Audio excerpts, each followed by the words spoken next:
With the First Division still unable to release its decision, just how big of an impact does this have in how cases against Ferdinand Marcos Jr. will be resolved? That big question and more with Comm Commissioner Rowena Guanzon joining us tonight via Zoom. Commissioner Guanzon, welcome to The Big Story.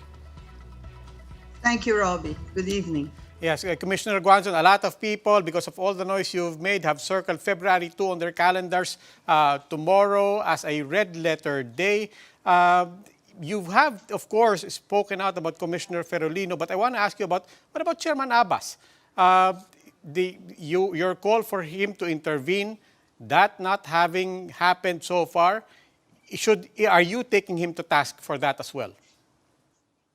It's important for the people to know that what Commissioner Ferolino is doing is purposely to defeat our votes. Commissioner Casquejo and I would no longer be able to vote after February 3 because Commissioner Casquejo is moving to the second division as his presiding commissioner.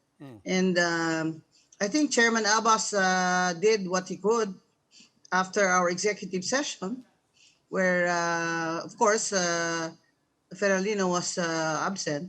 And I asked Chair Abbas to please help me, intercede, because she's not returning my text and she's not returning the calls of Commissioner Casquejo, who was willing to take the case from her if she would waive it on January 24. But the best that Chair Abbas could get was a memorandum of explanation from Ferolino. Of course, I made her explain to me also, just for the record, in a memorandum I sent her, and she replied the same things.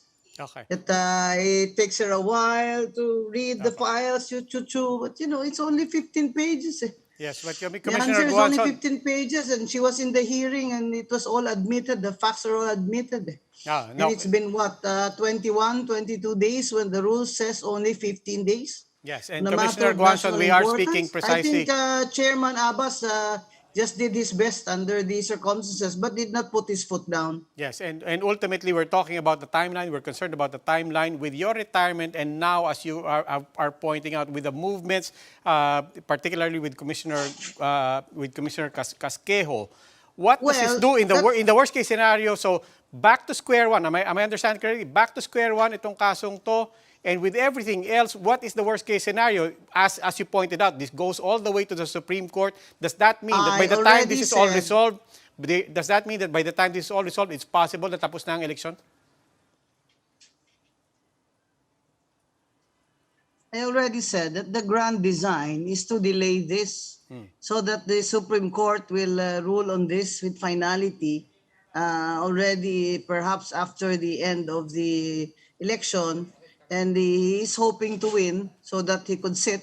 Even if he is disqualified, it will take some time for the Supreme Court to decide it with finality. But once he is disqualified after the elections, even if he's sitting, he will be removed by the Supreme Court, Marcos Jr., and the elected Vice President will sit.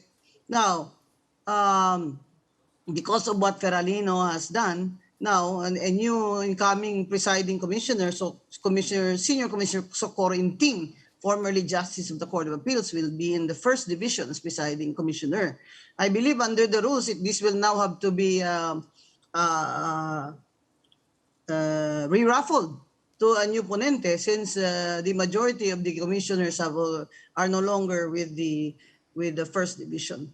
So when Senior Commissioner Inting is presiding, this case will have to be re-raffled. So, Ferolino then has delayed this case for at least 1 month. And but I say again, even to the Marcos loyalists, it's in your best interest also, as well as the nation's interest, that this will be decided before the elections. Because if I am correct, and the Supreme Court declares him with finality as disqualified for having been convicted 4 times of an offense involving moral turpitude, then it will cause confusion among the loyalists. Say, who will substitute him, his wife, before the election. So it's going to be, it's going to cost them. It's going to cost Marcos votes. So if I were his lawyer, I would say, it's better that we just have this decided by the Supreme Court as soon as possible. Okay, Commissioner Guanzon, maraming salamat po. That was COMELEC Commissioner Rowena Guanzon. COMELEC Chairman Sharif Abbas and Senate President Soto have now been made aware of the identity of the senator supposedly trying to delay the resolution of Marcos Jr.'s case as alleged by Commissioner Guanzon.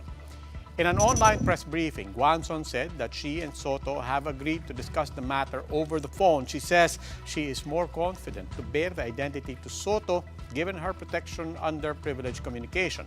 Guanzon earlier claimed that a senator is influencing Commissioner Amy Ferolino in delaying the resolution. This, she says, is grounds for impeachment. But when asked if she will file a complaint, she had this to say. I will wait for the next election. Because, since she is for Bongbong Marcos, if he wins, what's the use of me filing an impeachment complaint? But if he loses, there's the rub. Aha!